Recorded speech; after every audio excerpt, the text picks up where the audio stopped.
بسم اللہ الرحمن الرحیم۔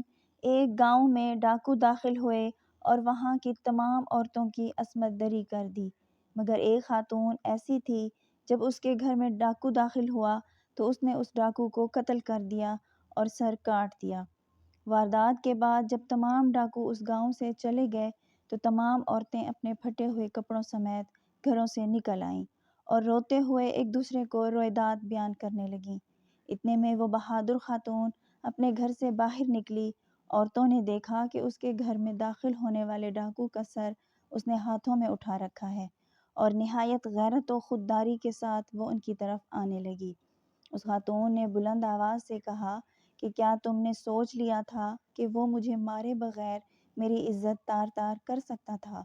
گاؤں کی عورتوں نے ایک دوسرے کی طرف دیکھا اور فیصلہ کیا کہ اس عورت کو قتل کر دیا جائے تاکہ ان کی عزت بچی رہے اور ان کے شوہر کام سے واپس آنے پر ان سے یہ نہ پوچھیں کہ تم نے اس کی طرح مزاحمت کیوں نہیں کی۔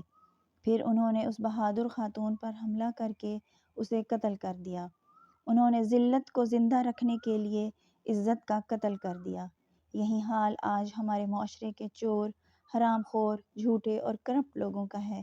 وہ ہر عزت دار خوددار شخص کو مارتے ہیں، غریب اور سفید پوش کو حقیر جانتے ہیں اور استحصال کرتے ہیں تاکہ وہ ان کی کرپشن، جھوٹ، چوری اور حرام خوری کے خلاف بات نہ کر سکیں۔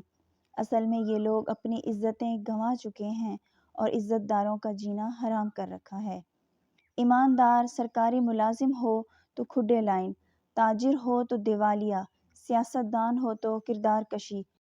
نہایت معذرت کے ساتھ آپ جب کہیں بھی ایسے لوگ دیکھیں جو چور، جھوٹے، حرام خور، کرپٹ کا ساتھ دے رہے ہیں تو سمجھ جائیں کہ یہ وہی ہیں جنہوں نے اپنی ذلت چھپانے کے لیے عزت کو قتل کر دیا تھا۔